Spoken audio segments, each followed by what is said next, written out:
Welcome, everybody. I think you're really going to enjoy our show today because we have an expert here who's going to tackle a topic that if you're a parent, you're going to want to stick around. Dr. Viktoria Ter-Nikoghosyan is the author of a book called Want Your Teen to Listen?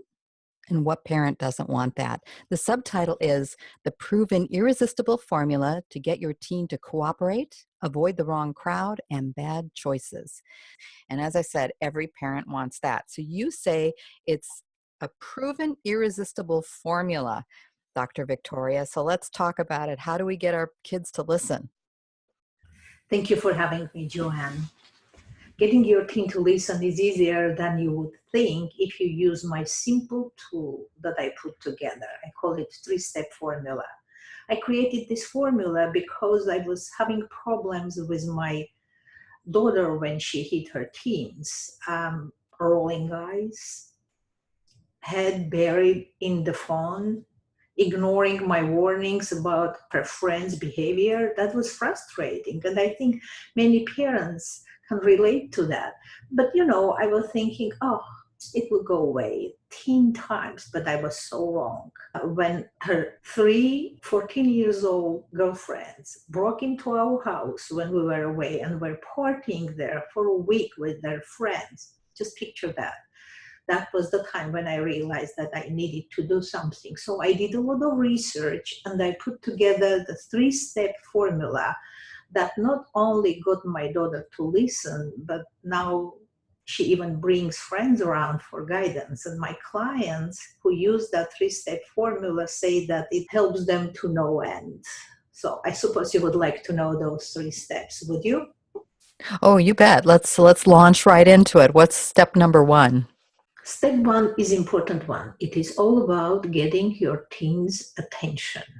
Remember that blank stares in return when you say something to your teen. That blank stares make you realize that nothing is registered, like whatever you said goes in one ear and out the other. Before my research, I thought that my issues are in my parenting skills, but the real issue is how to communicate in information overload time with your teens when their attention is constantly somewhere else. We need to put extra efforts to get their attention. How? So my research helped me that the solution is in asking questions. When we ask questions, the raise of tonality at the end of the questions somehow triggers listeners' brain and they have to answer. They cannot ignore whatever you ask them. They may not voice their answer to you, but the answer is formulated in their head. Isn't that fantastic? Well, let me interrupt. So your teenager is there, and you're saying that when you just use words and say something, they can ignore you. But when you ask a question, they can't help but answer, correct? So what's an example of something you might say that they would ignore and how you might ask it as a question where you would engage them? Well, before I give you an example, let me share with you or remind you that we talk in 3 ways: with statement, commands, and questions. You would be surprised how often we use commands with our teens, like, hey, wake up, do your homework, or pick up the clothes from the floor. Or with statements, you have to pick up your clothes from the floor. Both of them are ineffective at getting your team's attention. Yeah, you repeat, you get angrier with every repetition and louder. They are ineffective. But if you ask a question, like formulate that as a question, when will you pick up your clothes from the floor? That raising intonation at the end of the sentence catches your teen's attention and puts a picture in their mind, picking clothes from the floor. It is there and they cannot do anything about that. We are just wired that way. You mean they wouldn't say, no, I don't want to pick up my clothes? With a statement or a command, the probability that whatever you said would go in one ear and out the other is very high. With a question, they cannot ignore but to hear what you ask them to do and create that picture of picking up the clothes from the floor. In this way, your communication is much more effective. They might ignore you at that moment, but they cannot help but to have that picture inside of their head, what you ask them. Okay. So that was the first step of my formula, to ask questions to get your team's attention, to start communication. The second step of my formula is to ask right questions, because it is important to ask right questions. And many parents ask wrong questions. So what's a wrong question? Let me explain using a very common issue as an example. Many parents complain about morning madness when their kids are late for school. What they usually say, wake up, you are going to be late, or wake up, you are going to be late again. These are statements. So what kind of pictures have we painted in our kids' mind with this being late? They're going to be late. Right. With statement and command, kids still can be on time because they have an ability to ignore what you say. But when you formulate the same as a question, like, do you want to be late? Then your kids definitely will be late because they cannot ignore the question. The right statement would be, hurry up. We want to be on time, or you want to be on time. But better to say, do you want to be on time? Many parents have reported back that their kids' morning habit is changed. They don't need to say anything else, because they ask them the right question that focus their kids' attention on the right picture. So they can't resist when you ask the right question because you formed the right picture in their mind. I love that. Do you want to be on time? Yes. I mean, and sometimes it would work without even question. Just changing one picture in their mind to the right picture in their mind. With question, you make it irresistible. According to research, we think with pictures, although most of the time we are not consciously aware of that.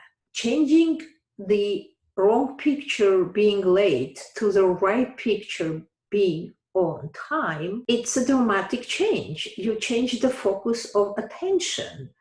Think about that, like pointing the beam of a flashlight in the dark room. Wherever you point that beam, there you take your team's attention to. Keep in mind, people can have that capacity to ignore statements and commands, but they cannot ignore questions. They have to have an answer in their head. So questions are irresistible, and you want to use your questions to get your team to focus on what is good for them, don't you? so basically, all of this falls on the parent. The parent has to learn how to do this. Absolutely. Yeah, okay. It takes a bit of practice, but we do not have a choice because the circumstances is so different now with smartphone generation. My daughter's brain was so overloaded with the constant stream of information from social media and constant text exchange with friends that her attention was constantly somewhere else. Her brain was always busy. Yeah, too busy. That can't be good for kids or anybody, actually, but I guess that's another show.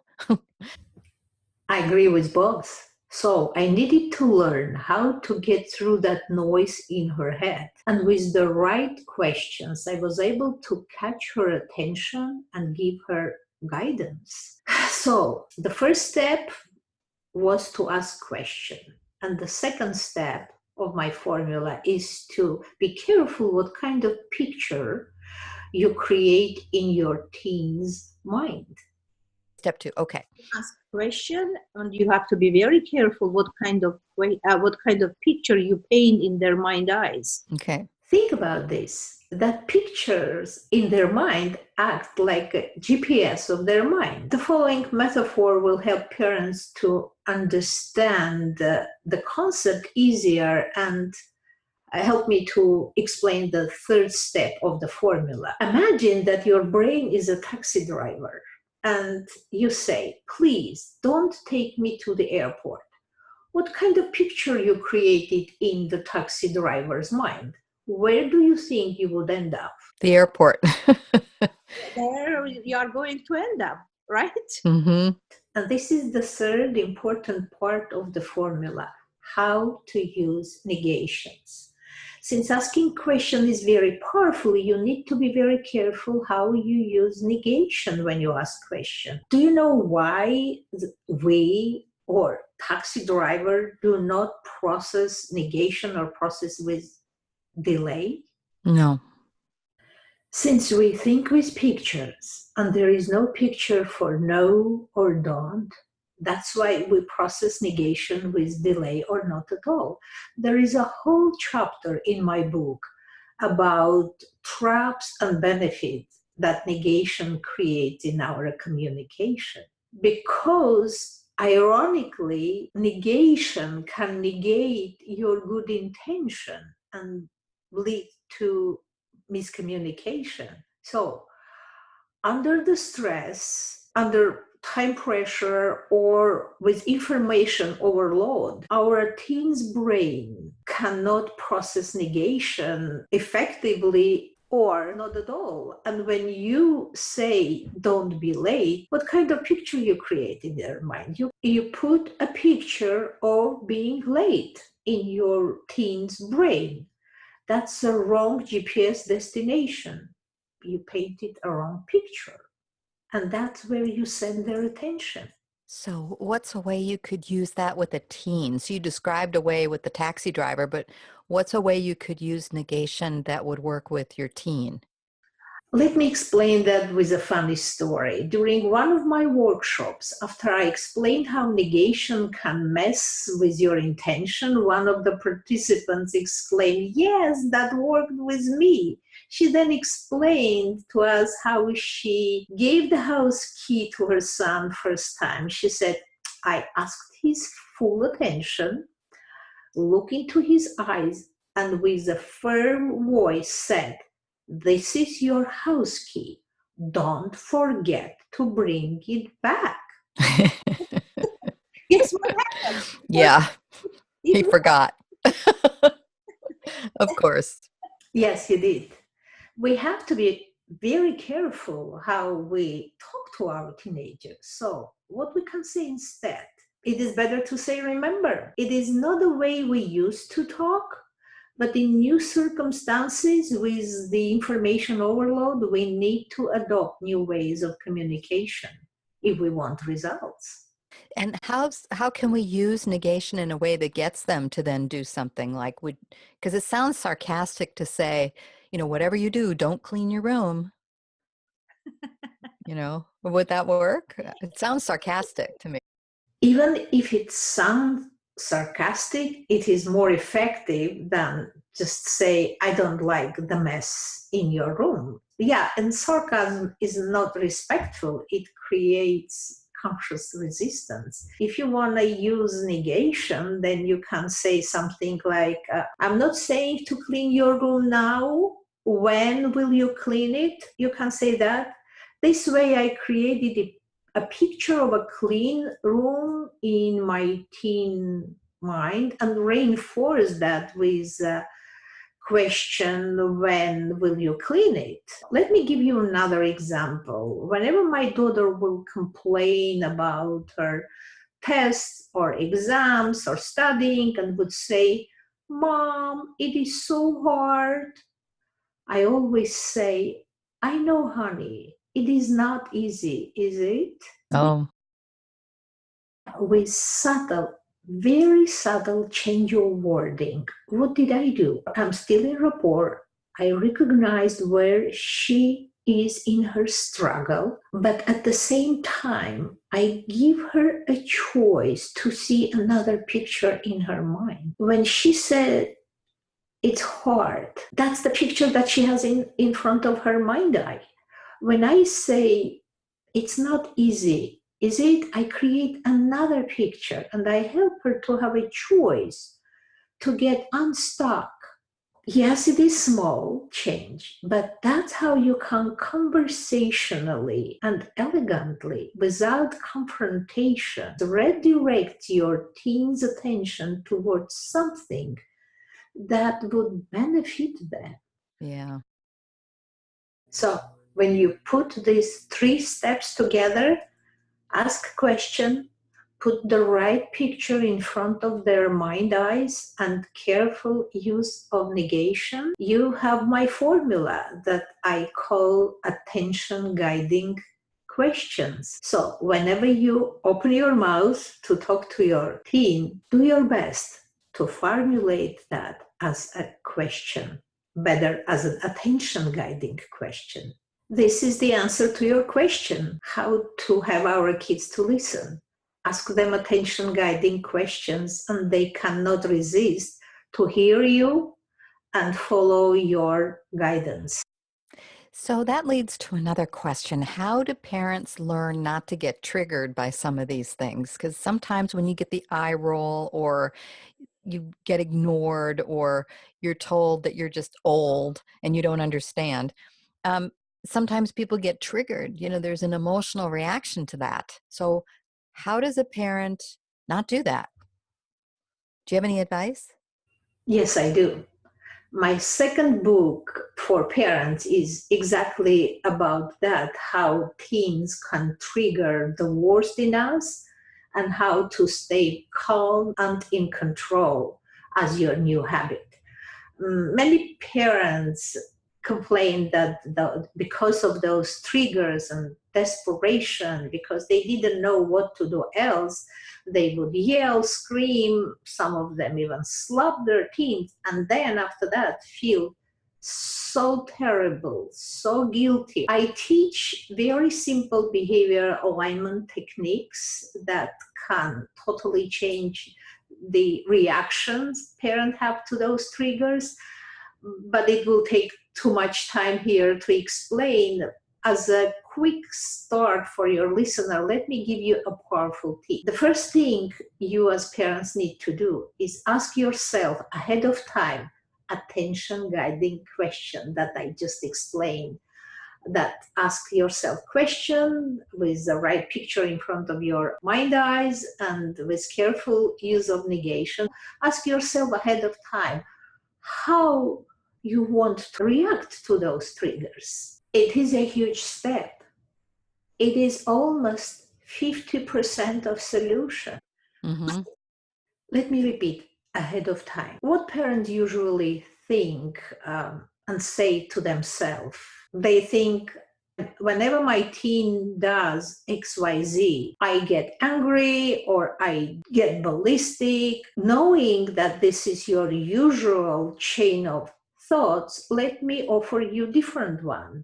It's better to ask yourself ahead of time attention guiding question on how you want to act, not react. Ask yourself how I want to act and feel when my teen does usual XYZ. But be careful on using negation. Most of the time people say, oh, I don't want to get angry.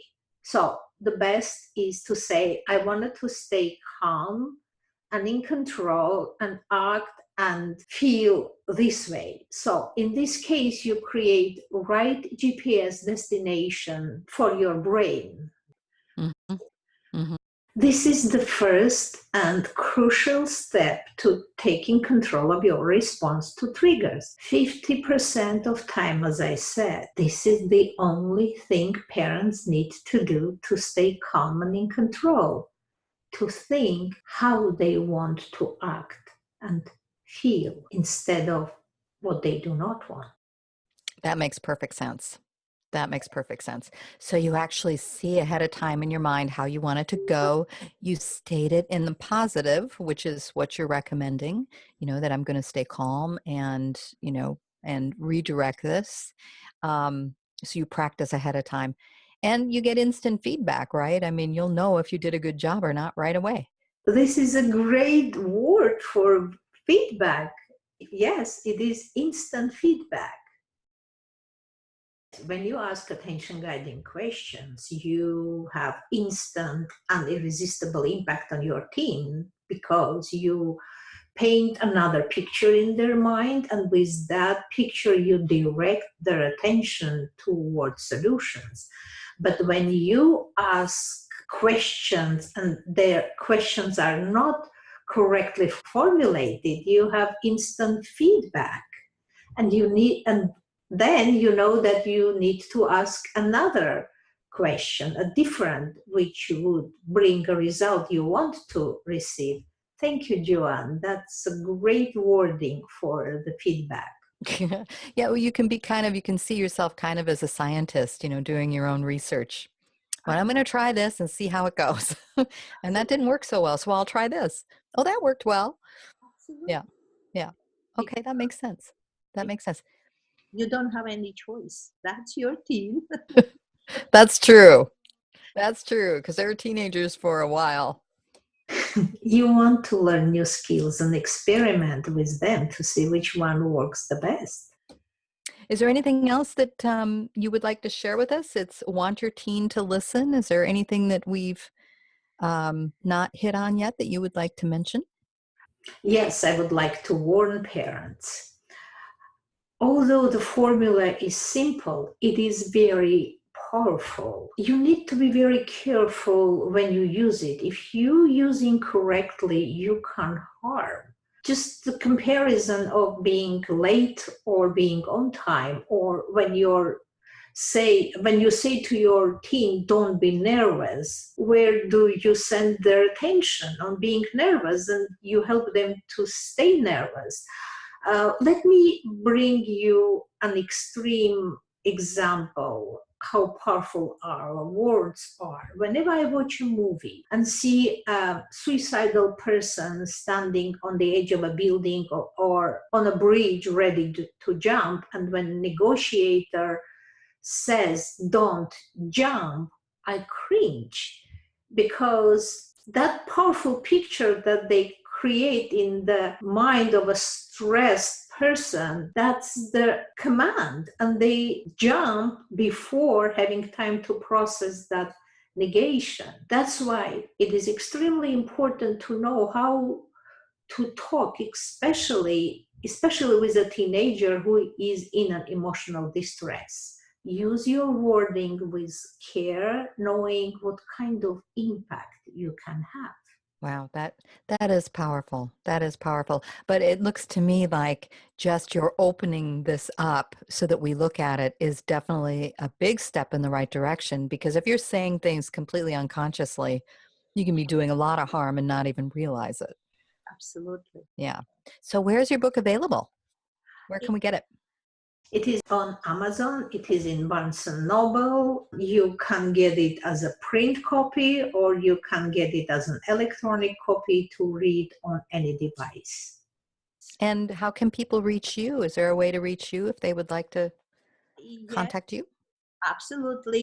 My email is in the book, and my website is live-in-harmony.com, and all my contacts are on my website as well. Okay, great. Well, Dr. Viktoria Ter-Nikoghosyan, thank you so much for being our guest today. We appreciate it. Thank you for having me. I'm always happy to share.